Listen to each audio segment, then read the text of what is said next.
Okay, we are recording. Hi, everybody. My name is Bob Miller, and I am the author of the Star Wars Historical Sourcebook here.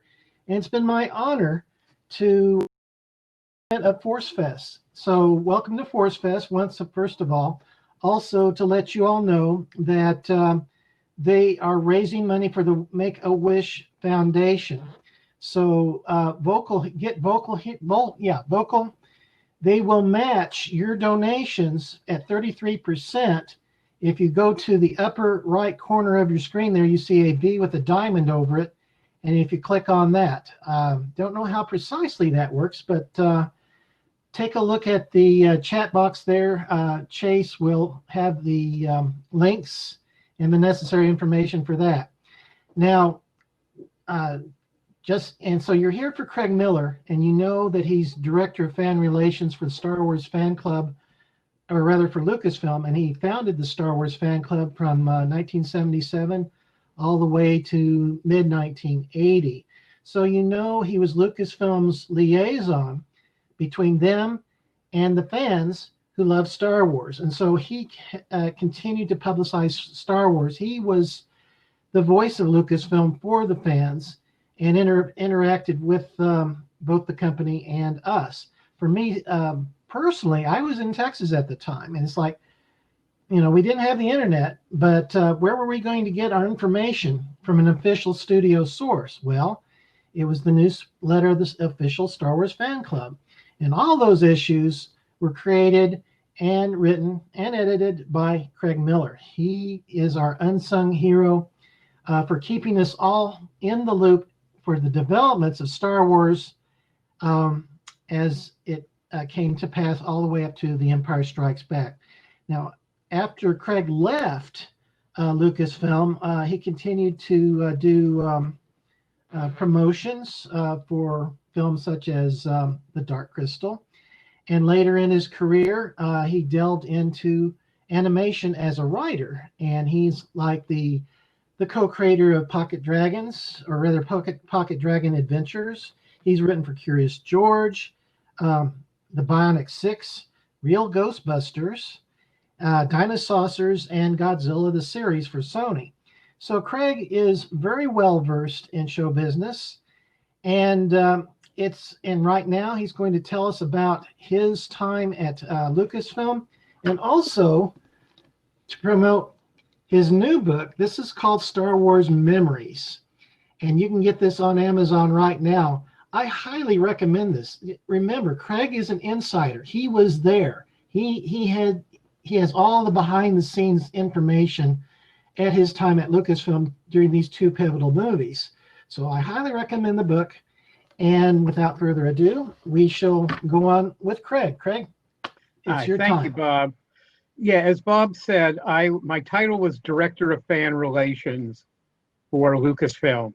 I started in 1976 as a consultant on how to market Star Wars to fans. I worked with Charlie Lippincott, who is his title was Vice President of Publicity and Advertising.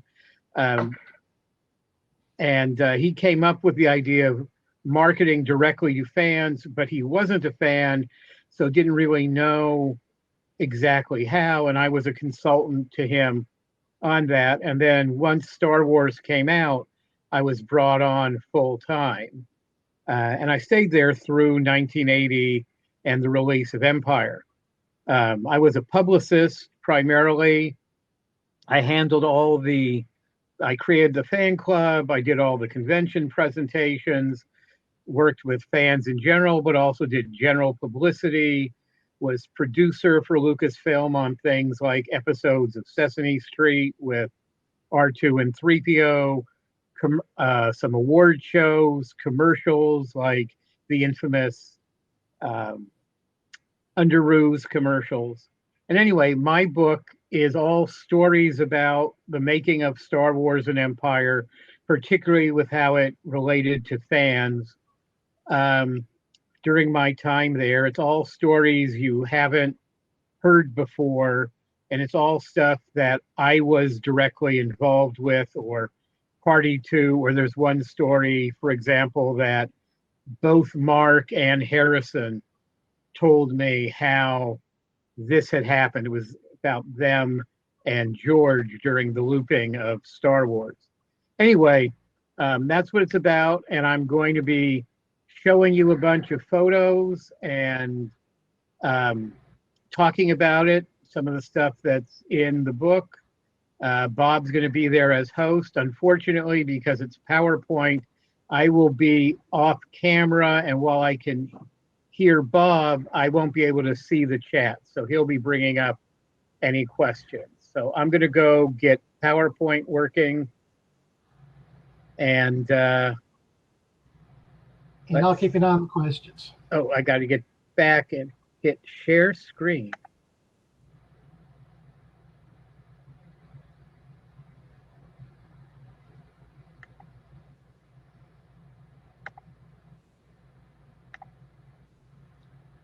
Okay. Isn't technology wonderful? Yeah, Bob, you'll have to tell me when it's visible.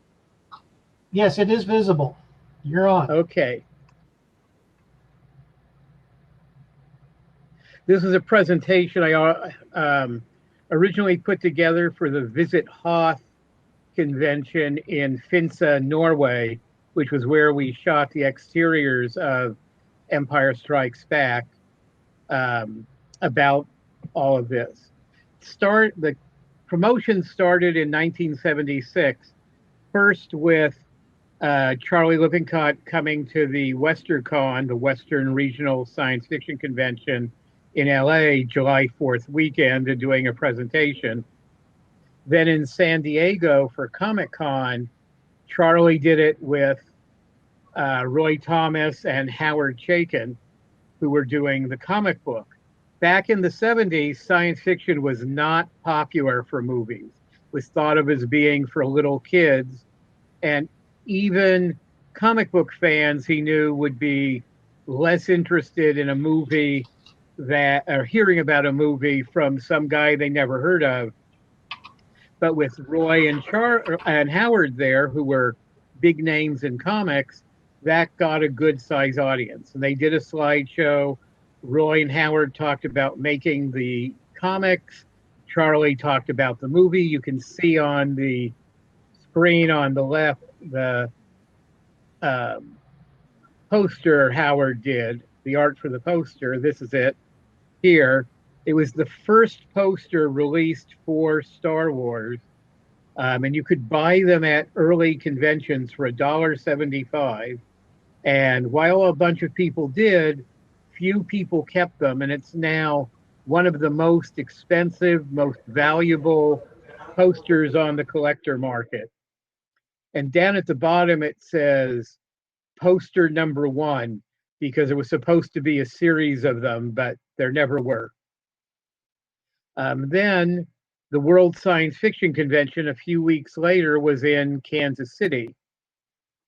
And Charlie set up a exhibit in one of the side function rooms with, you can see R2 and 3PO. Mark was there, as was Gary Kurtz. And this should be more of the exhibit. Oops. Sorry. No, back up.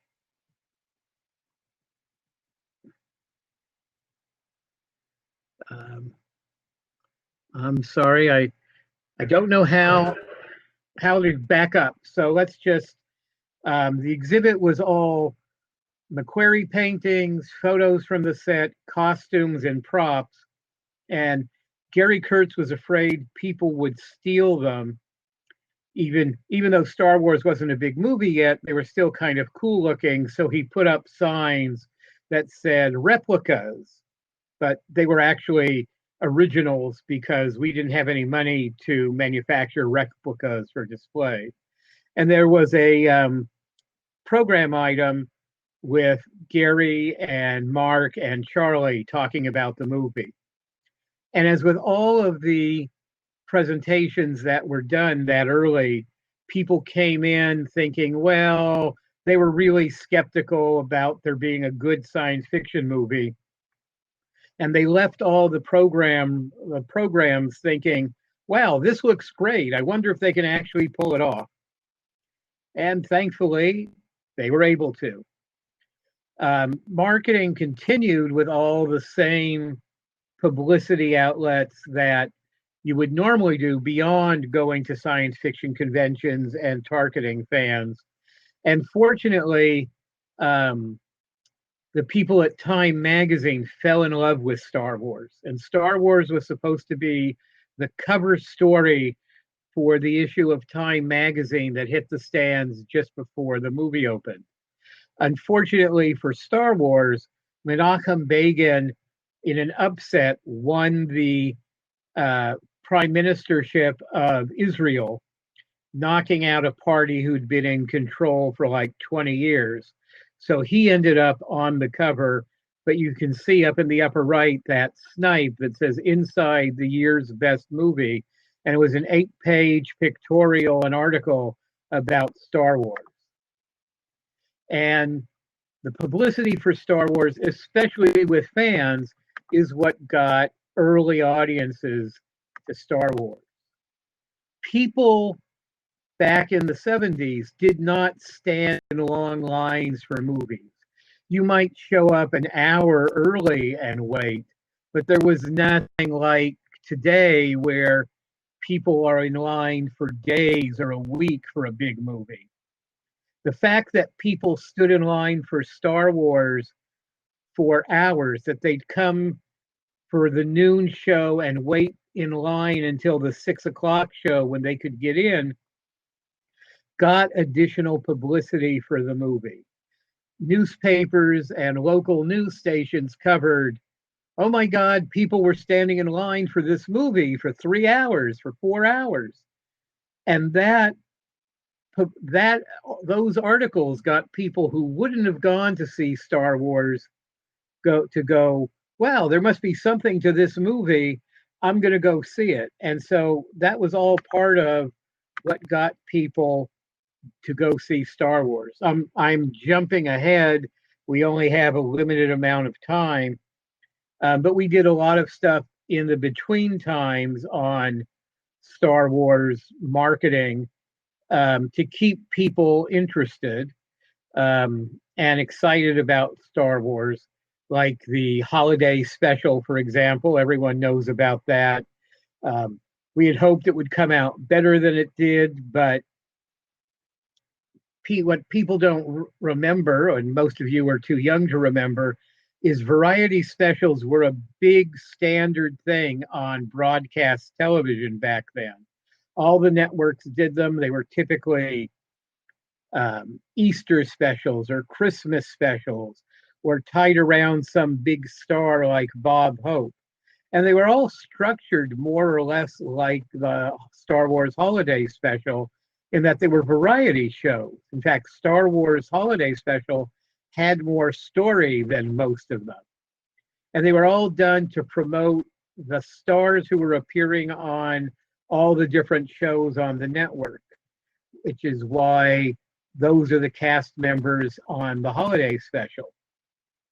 And compared to most variety specials of the period, Star Wars was kind of in the middle. It certainly wasn't the worst of them. It also wasn't the best of them. It wasn't really that terrible. It's just if you were going to see Star Wars, that wasn't what you wanted to see. So moving ahead, this is on in the ice cave in Hoth. That's a much younger me standing by the Millennium Falcon as we were shooting the interiors. And this is me with Billy D. Williams, who was there for this. This was actually for a costume camera test for him as Lando, because of course Lando has no scenes in the ice cave. But that's where we all were for many days. So there are a number of photos of Billy D in costume and not in the ice cave, because otherwise he was waiting for other people to show up. This is me, Gary Kurtz, producer of Star Wars and Empire, my assistant, Mark Marshall, and Irv Kirshner, who directed Empire. And there's Kirsch and Gary with George Lucas and Larry Kasdan, who co-wrote Empire with the late Lee Brackett. And I just happen to really like this photo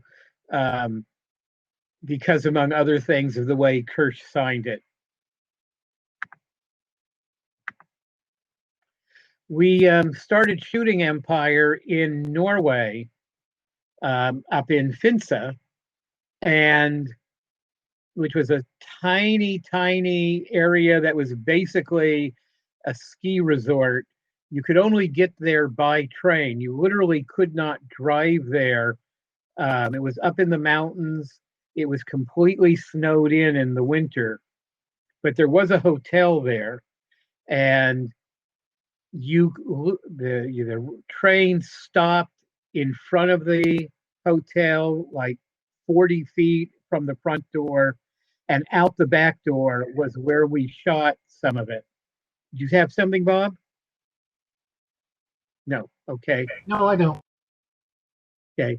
So we started the publicity of Empire with this photo of Luke on the Tauntaun because we wanted to say production has started. This was March of '79.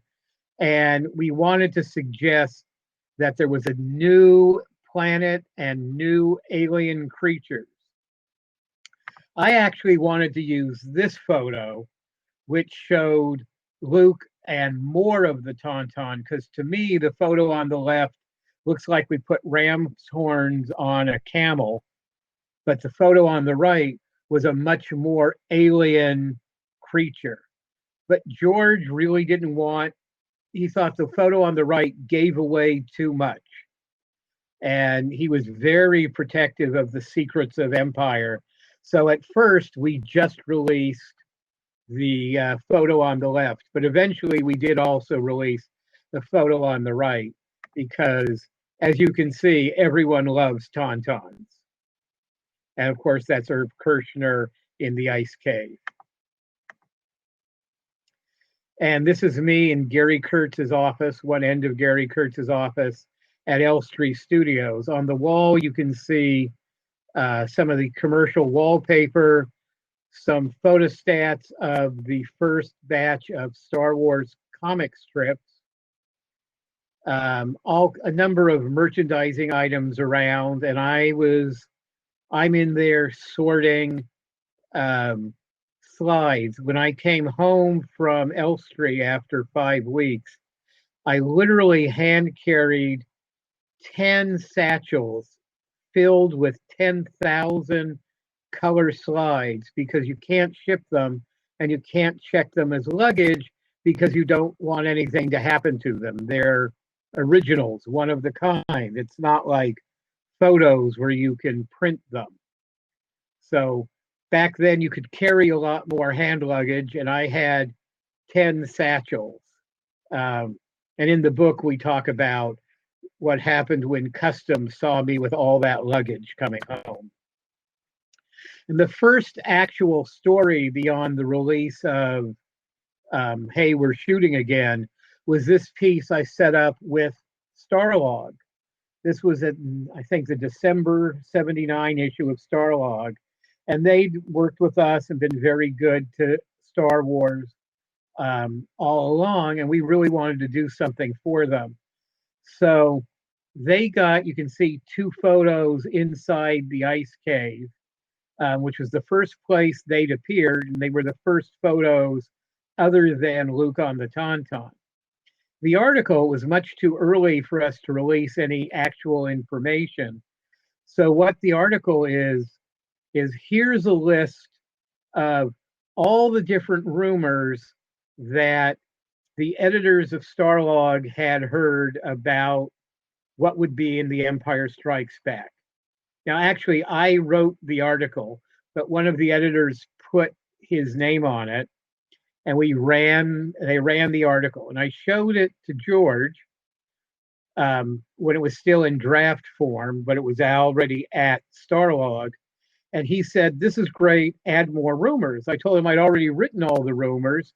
He said, "Fine, add more." So On the third page of the article, there's a sidebar that says, it's from the editors of Starlog, that says they've shown the text of the article to me as the representative of Lucasfilm, and here was my response. And my response was, some of the articles were true, some of the rumors were true, some of them weren't, but here are some more rumors which you haven't seen, perhaps, some of which are true. And that ran as the sidebar. And it was just because George really wanted to confuse people as much as possible 6 months before the film came out. So it talked about there was a new desert planet, there was an underwater planet, there was an ice planet, and all kinds of things like that. Early in 1977, one of the first things I did was start the official Star Wars fan club. And I interviewed a lot of companies that were commercial fan club companies. They mostly worked with rock and roll stars and groups and movie stars and TV stars running fan clubs. And I went to them to see what they would do for a Star Wars fan club. And I just was not happy with their attitude. They mostly were, they would get members, they were in the same ways we did. They would harvest the addresses to send out advertising, and they would send out the least they could to service the fan club members in terms of giving them stuff. You know, bad Xeroxes of 8x10 black and white photos, and a letter that said, welcome to the fan club, and maybe a membership card. And this was just not what we wanted to do. We wanted to do more. So we decided to do it in-house. I designed this poster you see here. It's about, I don't know, half the size of a one sheet. Ralph McQuarrie painted it, and all the members of the fan club got that. It was exclusive to the fan club. We did a newsletter, which I wrote all of the copy for the first 3 years. Articles about people, interviews with George and Irv Kirshner and Mark Harrison, Tony Daniels, articles about how the special effects were done, things I knew I'd want to see if I was a member of the fan club. And there were other things you got, membership card. This was a brass one that I was given as the head of the fan club, but it was everyone got, it's identical to the ones people got on cardboard. There were color photos and all that kind of stuff. This was me in July of 1979 at the San Diego Comic-Con doing the first presentation on The Empire Strikes Back. We had something like 80%, they told me, of the entire attendance of Comic-Con, which today is 150,000 people. Back in the 70s, it was more like 6,000 people attended Comic-Con. But we did the show. We ran for the first time anywhere the trailer for Empire Strikes Back. We had to run it twice because no one could hear it the first time, not because the sound was bad, but because people were cheering and applauding and just so excited about it. Then again, a few weeks later, I was in Brighton, England with Gary Kurtz, where we did a presentation on Empire Strikes Back, and we had set up an exhibit room full of McQuarrie art, photos, costumes, and miniatures of sets. Back then, you would complicated sets like you would have for the ice cave or carbon freezing chamber. You would build in miniature so everyone could get a sense of what it would look like, where you could put cameras, that sort of thing. Now they can do that with 3D modeling and computers. But we brought in these actual sets. The ice cave, I think, was something like 4 by 8 feet. And we had those all set up, and we brought a full-size snow speeder, which was set up outside the exhibit hall, the dealer's room, with a sign saying to come to the exhibit. We put a sign up saying, please, no photography. And unfortunately, everyone obeyed the signs, and we've never been able to find any photos of that exhibit, unlike the one that was in Kansas City, where we asked for no photos, but people did anyway. So if anyone knows of photos from that Brighton exhibit, I'd love to see them. And the Hugo Awards are given out at the World Science Fiction Convention. We'd won the previous year for Star Wars. And in 1979, we weren't eligible. We'd won for Star Wars already, and Empire hadn't come out. But Gary was there, and he presented the Hugo Award for Best Dramatic Presentation, as the category's called. And the winner was Superman, and Christopher Reeve was there to accept the trophy. This is an article in Norwegian, which I included. This show was originally done, as I said, in Norway, and it was the article announcing that Empire had started filming in a Norwegian publication. But this is the article in Newsweek, and you can see the use of that Tauntaun photo. One of the other things we did for Empire, and some of you old enough may remember, is in the 5 months before Empire opened, you could call a phone number and get a recording from one of the characters in Empire Strikes Back telling you about the movie. It was the dawn of telephone answering machines, and it was the dawn of 800 toll-free numbers. And I came up with the idea of using that to market Empire. And Starlog ran this article announcing the phone number, and we announced it at a number of conventions where I did presentations. And I think we announced it in the fan club newsletter. And that's pretty much the only places the announcement went out. There was no advertising. And when the phone number went online in January, the call volume was so high, it completely shut down the 800 system in the state of Illinois. Back then, all the phone switching equipment was mechanical, not computerized, and AT&T was the phone company. And if you wanted a particular exchange, you had to be where that was located. And we wanted 800-521-1980, 521 May 21st, 1980, 1980, the date Empire was going to open. So our phone system was in Illinois, and there were so many people calling, the phone company could not process the calls. They couldn't give busy signals, they couldn't give out of service, they couldn't give anything. It so overwhelmed them that it completely shut down that state's 800 system for the day. And AT&T came to me and said, we'd really like you to shut this down. And we said, we have a contract, we refuse to shut it down. And they said, okay, well, we want you to do 3 things. Cease all advertising, which was easy because we had done none. Increase the number of phone lines so that more people could call. We were happy to do that.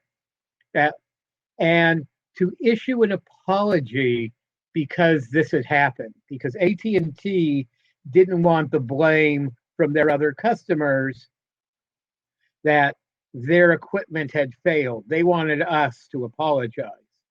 And I was only too happy to do that. We sent out a press release that basically said, we're so sorry that there were so many Star Wars fans calling this 800 number the first couple of days that it overwhelmed the phone system. We're sorry there are that many fans, but don't worry, everything's fixed. We've increased the phone lines, and now you could call. And it was great. That got tremendous coverage in newspapers and magazines all over the country, and the phone lines were busy throughout.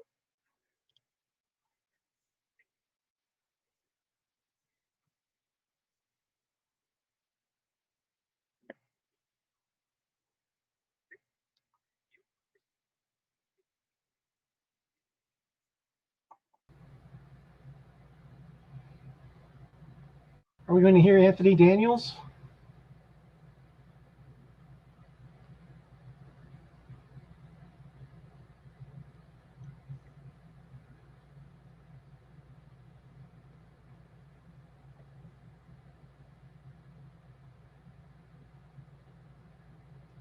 I'm not sure if the sound can come through on the screen share. Oh, is it not coming through? No, I don't hear him. Let me see if I can bring up the sound any higher. Okay. While you're doing that, Craig had Harrison Ford, Carrie Fisher, Mark Hamill, and James Earl Jones and Anthony Daniels in character, speaking tidbits of what was going to come in The Empire Strikes Back. Not hearing anything, Craig. Oh, you're still not hearing it? Nothing. Oh, I'm sorry. It's very loud here. Okay, we just see the image. Okay, I'm sorry. Well, you can find all of them on YouTube. Um, and so you could hear them. So I won't play any of the others because you probably won't be able to hear them. But they're all on YouTube. I found my tape of them. I don't know if you'll be able to hear this.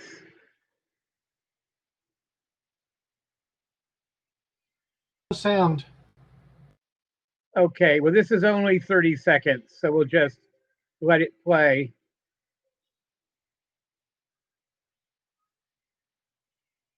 Watch, Craig, you want to tell us the story? Okay. The I'm sorry, I'm just trying to get this working again. We worked with a lot of our licensees to do personal appearances and commercials. Darth Vader did a lot of appearances, and Underoos wanted to do this commercial, and I was producer for Lucasfilm on it, making sure that, what that meant is we made sure the characters only did things that were appropriate to the characters and Star Wars. Nothing inappropriate for them. They didn't act in ways that were different. Underoos wanted to do this commercial, and so we did it. It's the radio controlled R2, and back then R2 required two people to operate. And I also doubled as one of the operators. And when we were doing this, the two girls, the little blonde girl is Erica Eleniak, who a few weeks later had her first movie role as the girl in E.T. who kisses Elliot in school, and later went on to be in Baywatch and a lot of other movies. I don't know the name of the little brunette girl, but I've always thought she must have been somebody's daughter, one of the Underoos executives' daughter or something, because she really couldn't dance. We shot it here in LA, and they'd brought out a choreographer from New York to choreograph it, and they had to keep simplifying the dance moves because that little girl couldn't do them. And we got to the point where the two girls cross while singing, and R2 comes rolling forward. And we're all set for that. Playback, action. The little girls start dancing with the song playing, and I see that they're in the wrong place, and I yell, cut, which, and so we cut, of course, because you could hear me saying cut, but and everyone stopped. And the director got really upset because, of course, no one but the director is supposed to say cut. And why did I do it? I said, because the girls were out of place and R2 was going to hit them. And he was like, don't ever do that again. The girls are professionals. They won't be there. They'll be gone by the time R2 gets there. And I was like, okay, sorry. We went back to position, started the playback. The girls started dancing, and R2 slammed into the back of the little brunette girl who wasn't out of, hadn't made her way across yet, and knocked her over. Now, he didn't really hit her very hard. R2 doesn't travel very quickly, but she was already upset because she knew that she wasn't doing a good job and everyone had been making things simpler for her. And R2 knocked her over. So, of course, that was upsetting. So they had to take her off stage and calm her down. And we did it. We did it again. And this time they started a little sooner and were off before R2 came through. But um, shooting that commercial was very, very weird. All these, 8-year-old kids in their underwear doing Bob Fosse hip thrusts. It felt like we were doing, kiddie porn. And you can see this is me on a different commercial operating R2. And then we did Sesame Street. I'd contacted Sesame Street and suggested that we bring C3PO and R2 to visit Sesame Street. And they were excited. They were all for it. And we set it up. This is me with R2 and Ed Breed, who is the other operator on R2 on these projects.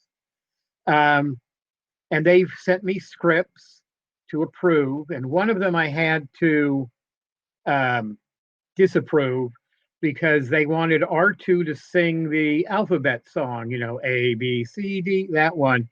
And I said, R2 can't talk. And they said, well, they figured out they could use a synthesizer and make sounds that sort of sound like letters like A, B, that sort of thing. And I said, no, if he could make those sounds, he could say words. If he can say words, he can talk. R2 can't talk. So it was restaged with Tony Daniels, who we brought in to be C3PO, singing the song and R2 dancing. And you see here in a rehearsal. And of course, I had to have my picture taken with Big Bird. All the Sesame Street people wanted their photos taken with R2 and 3PO, but all of us, we needed Big Bird.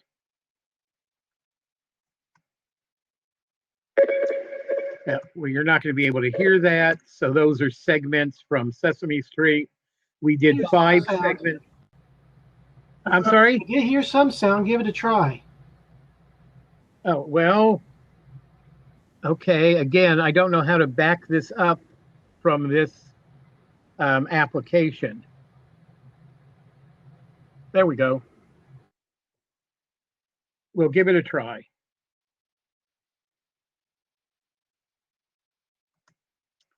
Nope. Okay. One more time.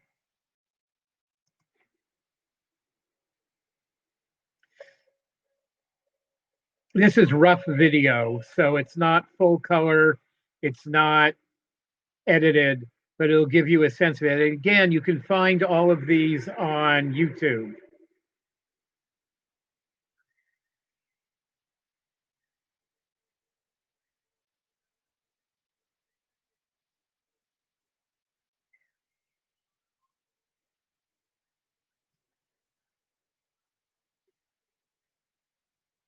No sound at all. Okay.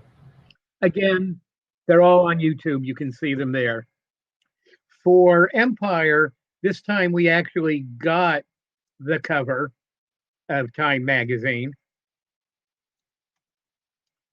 And this is from the opening of Empire Strikes Back in Hollywood at the Egyptian Theater.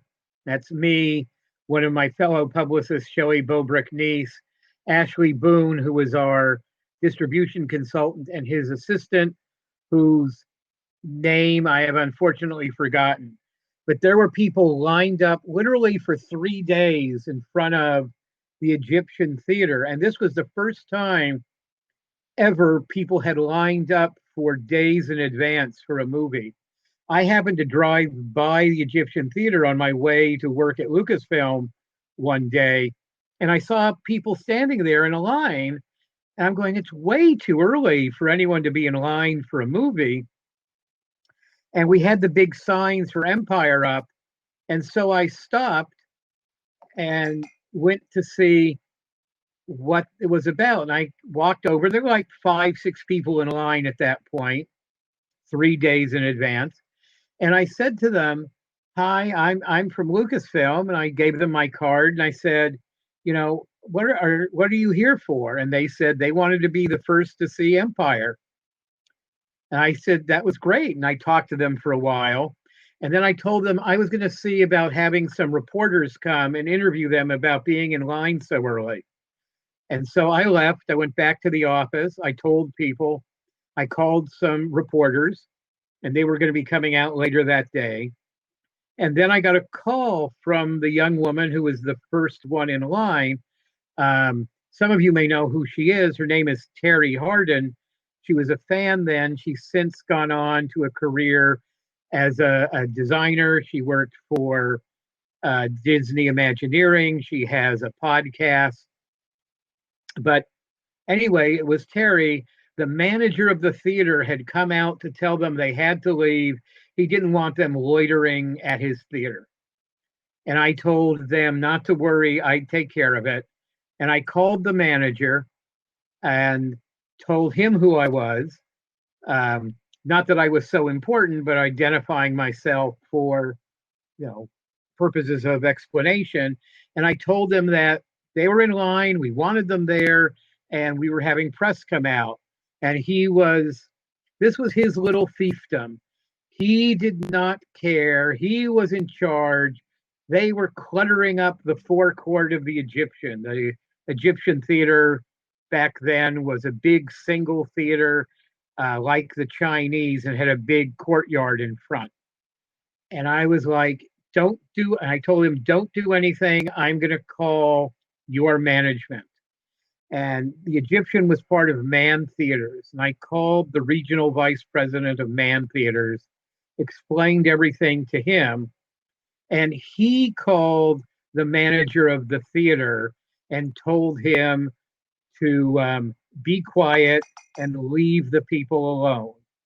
And so everything went fine. The press came out and covered it. Over the next 3 days, the line got longer and longer. And that manager, missed a real bet because he could have been selling concessions, drinks, popcorn, candy. I don't know if they had sandwiches back then, but, all that stuff to the people waiting in line. He didn't. He ignored them. But the people who owned the stores along Hollywood Boulevard went up and down, working the line for 3 days, selling them sandwiches and soft drinks and t-shirts, and made a lot of money. And opening night, we opened at 12:01 a.m. at the Egyptian. Most places opened the next day at noon, but it would open then. And we were there from about 6 o'clock, and there were, of course, long lines. People had tickets for the midnight show, the 3 o'clock show. There were people in line for the 6 o'clock show, 6 a.m. show. And Shelley and I went up and down talking to people, giving out "May the Force be with you" buttons, and getting, just seeing how they were about it. And then for the first screening at midnight, the back quarter, not the back quarter, but there were about 25 or so of us from Lucasfilm in the back of the theater listening to the reaction, and it was amazing. The people there had obviously been in line for days. They were primed to enjoy it, but they were excited. They were yelling, they were cheering, they were applauding. Han Solo comes on screen, they applaud. Luke Skywalker comes on screen, they cheered, and it was great. I stayed for the start of the 3 o'clock show, and the reaction was just the same. I drove by the Avco Theater in Westwood, which is where we were opening at noon, and there the theater was fine with them staying, but there was a church next door that said people could sleep in their courtyard where they were protected, and it was away from the street. And so the theater handed out numbers to the people in line so they could keep their position in line. And they went over to the church to sleep. I went home, came back and worked the noon screening, then went to the airport and flew to Washington, D.C. for a science fiction convention I was doing an Empire presentation at, and went to the opening that night at the Washington, D.C. theater.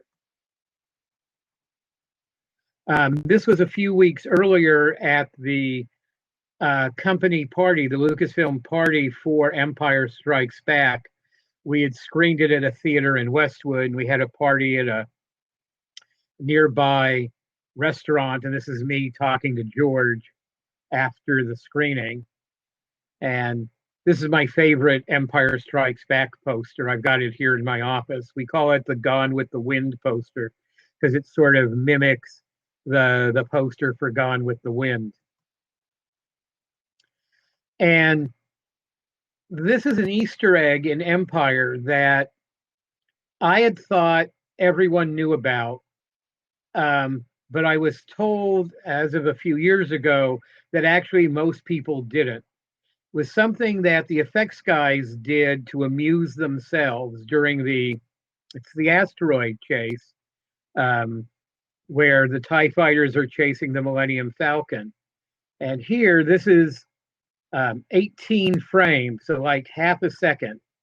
The TIE fighter collides with the asteroid. You see the penumbrum of the explosion around the asteroid. And if you keep looking now it's just center left, you can see a dark shadow. And it's actually the body of the TIE fighter pilot being flung free from the TIE fighter after the explosion. The whole thing is on screen, if you're seeing it projected, for half a second. The pilot's on screen for maybe not even a quarter of a second. So people didn't know about it. After, when we had home video and you could slow motion, people could see it, but not then. And I found that so many people didn't know about it, even as recently as a few years ago. I've included that in my book, and I show it in this slideshow. This photo has been on my office wall for 40 years. Star Wars, unlike movies today that open the same day everywhere in the world, Star Wars rolled out over many months. It didn't open in England until the fall, and even then it was only in London. It took another couple months to spread out to the rest of the theaters around the country. This was in Canada in July, I think. Mark, Carey, and Harrison were on tour doing publicity, and they were going to do a press conference in the lobby of this hotel, or in a function room of this hotel in a little while. And this was a photo exclusive for, I think it was the Toronto Sun. Correct me if I'm wrong on that, Bob. It's Toronto Star. Toronto Star. They got to do a private interview and take photos, and most of them were much more serious. But Mark, Harry, and Harrison were kind of hotel happy and getting silly. And here you see them mimicking the pose from the classic original poster. Mark has a knife as a lightsaber, Harrison has spoons forming a blaster, and Carrie has cinnamon rolls.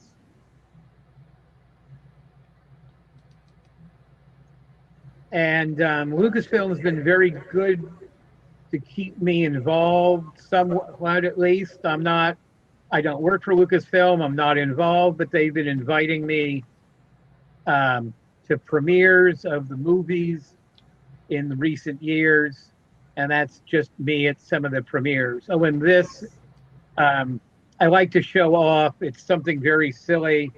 I spent when I was at the studio during Empire. One of the things I was there for was the carbonite sequence, freezing Han in carbonite. And a few years ago, my wife had made for me this little miniature me in carbonite, looking as I did in 1979 when we were filming The Empire Strikes Back. And that's about, I don't know, 10 or 20% of the stories in the book. And here you see the book, the forewords by Gary Kurtz, and their interviews with George and Mark and Harrison and Tony, and lots of other stories. That's great, Craig. I highly recommend and let me it. see about getting back onto the screen. Okay, I need to unlock. If you all have any questions, type them in on the chat.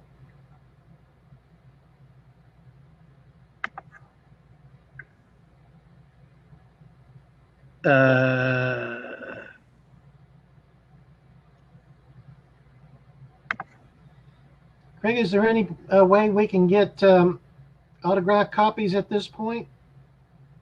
Yeah, people can, if they want autograph copies. I mean, I was going to conventions, but of course, we're not doing that right now. But they can go to my Facebook. You can buy copies not signed on Amazon. On Amazon. Oops, that's not right. Oops, looks like we've lost him, but I'm sure he'll be back before too long. Anybody have any questions, please type them into the chat box. But yeah, I highly recommend Craig's book. Like he said, what he's told us today is just a fraction of what's in his book right here. And it's just jam-packed full of them. And again, it's told from the perspective of somebody who was there at the time in the period between Star Wars and The Empire Strikes Back. So be sure to buy yourself a copy. Buy lots of copies, give them to your friends and fellow Star Wars fans. Yeah, people can buy unsigned copies from Amazon.com or BarnesandNoble.com. If you want an autographed copy, you can go to my Facebook page, Craig Miller, or the Star Wars Memories Facebook page, and send a text, and we can make arrangements for me to sign one to you and mail it. Okay, we have a question here for you, Craig, from a fellow named Anon, and I think this may be the same fellow who did a donation to Make-A-Wish earlier. He asks, how did the lead actors get along off camera while filming? Actually, they got along very well. They had a very familiar sort of attitude. Harrison was sort of Mark's big brother, and Mark was sort of Carrie's big brother. And they did they did spend a lot of time together during those periods when they were all filming together. A lot of times they were filming separately. So, but for example, Carrie came to Finsa and to hang out with people while they were shooting up in Norway, even though she's not in any of those scenes. And there was a lot of partying in Finsa. Not much to do at night. Now I have a question. Is it practical these days, in these days of the internet, that to start up a fan club for a certain franchise? I'm sorry, what was that again, Bob? Is it practical these days to start up a fan club for a given franchise? I guess it is, but it would have to be done differently because of the internet. Just like movie marketing is different now with the internet. You know, you could have um, private areas on the internet. You'd have to do some kind of security to make sure people just didn't give the URLs out to keep it private. But, you know, you could do things like that to maintain it where, you know, you join the club and you only members of the fan club got access to those areas. Um, but I think you don't even need to do that though, because the internet lets you stay there and be around and work with fans and be in contact with them. It would just require a lot more work because you'd pretty much have to be in contact with them every day. So there'd have to be someone monitoring it and responding every day. We didn't have that requirement back in the days of mail. Well, for instance, a fan club would have membership kits like posters and pencils and photos like the original Star Wars fan club. I guess Yeah, I that would be mean, too consuming these days. you know, I don't know. Certainly, yes, you could do a membership kit and mail them out for people who wanted the special merchandise. Things like Celebration does special merchandise, which you buy on site or um, online, exclusives. So, you know, all of that's possible to do. Someone would just have to want to do it. Okay, we have a little less than 3 minutes. Anything else to tell everybody? Um, no, I don't have a lot to tell. Someday, when we have conventions again, I'll be out making appearances. I was doing a bunch before um, COVID-19 hit us, but and I hope to be doing them again starting sometime next year. But we'll see what the world is like. Well, so far we've got the Doctor Who convention still going in February, right? Yeah, I mean, Belfry One. so far that's still scheduled, and I think Empire Con, the Star Wars convention in LA in December, hasn't officially canceled yet, but I'm doubtful that Empire Con will happen. We'll have to see about the Doctor Who convention in February. Okay, Gallifrey One. Okay, well, that looks, I don't see any questions. We have about 2 minutes left. Does anybody have any last second questions here for Craig Miller? No? I see nothing. So, okay, well, I guess that's basically it. Just be sure to visit Craig Miller on Facebook. Do you have any other places where people could contact you through I, social media, Craig? I am on Twitter and Instagram. I'm just not that active on them in terms of sending things out. I mostly get things sent back to me.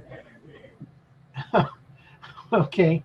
All right. Well, Craig, this has been wonderful, and I appreciate your taking the time to share your stories with us. They're all very fascinating. And just as a reminder, everybody, be sure to buy Craig's book. It's great, and I highly recommend it. So, again, Craig, thank you very much.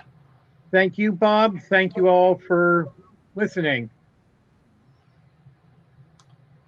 All right. I guess that's it.